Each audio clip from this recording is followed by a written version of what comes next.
যাচ্ছে না। আপনারা জানেন কিনা জানি না, চট্টগ্রামে কিন্তু অলরেডি আমাদের শিক্ষার্থীদের উপর এবং সাধারণ মানুষের উপর হামলা চলছে।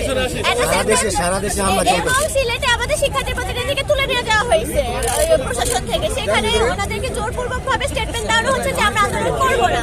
তো সেই ক্ষেত্রে শিক্ষার্থীরা তাদের ভরসায় রাজপথে নামবে। আমরা বৈষম্য বিরোধী আন্দোলনের সময় দেখছি আগে স্বৈরাচারী যে সরকার ছিল তারা শিক্ষার্থীদেরকে আন্দোলনে বাধা দিয়েছে। এখনকার সরকার কেন শিক্ষার্থীদের নামতে দিতে চাচ্ছে না, বাধা দিচ্ছে কেন বারংবার? আর শিক্ষার্থীদেরকে যদি এতই ভয়, তাহলে যে এতদিন ধরে শান্তিপূর্ণভাবে সমাবেশ করছে তাকে কেন রাজপথ থেকে সরায় নিয়ে আটক করা হলো? আমাদের লোকজন আসা শুরু হয়ে গেছে, অল্প কিছুক্ষণের মধ্যে আমাদের সমাবেশ শুরু। প্রথম দাবিটা এটাই ছিল যে সকল প্রকার সনাতনীদের উপর যে সমস্ত নির্যাতন হয়েছে 5ই আগস্টের পরে, সেই সমস্ত নির্যাতনের সুষ্ঠু বিচার এবং নির্যাতিতদেরকে পুনর্বাসন। চিন্ময়কে যে অভিযোগে গ্রেপ্তার করা হয়েছে এই বিষয়ে কি বলবেন? এটি সম্পূর্ণ একটি মিথ্যা মামলা বলেই বিএনপির কেন্দ্রীয় কমিটির তরফ থেকে সেই মামলাকারী বিএনপির যে চাঁদগাঁও সাধারণ সম্পাদক তাকে বরখাস্ত করা হয়। আপনাদের সমাবেশে 3:30 করার কথা ছিল, কিন্তু এখন আপনাদেরকে দেখা যাইতেছে, কয়েকজনকে দেখা যাইতেছে কি ইতিমধ্যে সকালে আসা শুরু হয়েছে। যেহেতু আজকে বন্ধের দিন নয় এবং অন্যান্য জায়গাতেও আমাদের আন্দোলন চলছে, সেহেতু আসতে একটু বিলম্ব হচ্ছে। কতক্ষণ লাগতে পারে? সন্ধ্যার আগে শুরু হবে নাকি সন্ধ্যার পরে শুরু? সরি, সন্ধ্যার আগে শুরু হবে নাকি কিছুক্ষণের মধ্যে শুরু হবে? আচ্ছা ভাই, আমরা বলতে চাচ্ছি যে আমাদের যে চিন্ময় প্রভুকে মিথ্যা মামলা জড়ানো হয়েছে। আপনারা দেখছেন যে ওখানে 2টা রাষ্ট্রদ্রোহ মামলা দেওয়া হয়েছে।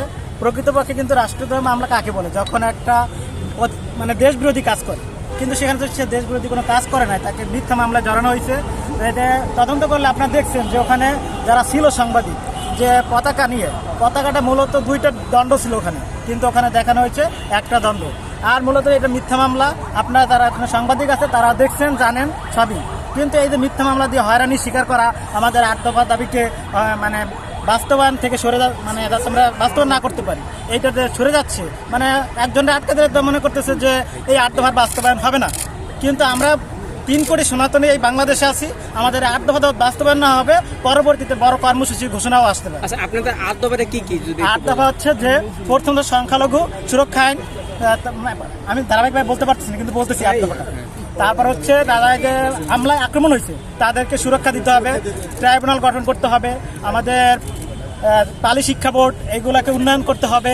তারপর হচ্ছে 5 দিনের ছুটি দরকার বিভিন্ন শাদী দুর্গাপূজায়। তারপর হচ্ছে বিভিন্ন সংখ্যাগরিষ্ঠ যে কমিশন গঠন, এই যে বিভিন্ন ধরনের 8টা দাবি। আচ্ছা, আমরা আইন শৃঙ্খলা বাহিনীর যথেষ্ট উপস্থিতি লক্ষ্য করছি। আপনারা যে সমাবেশ করার কথা বলছিলেন, আপনারা কোনোভাবে মানে ভয় পাচ্ছেন বা আসতে দেরি? অবশ্যই আমরা ভয় পাচ্ছি। না না, আমি বলি ভয় না, আমি বলতেছি যে কলেজ ইউনিভার্সিটি খোলা, তাই হয়তো ক্লাস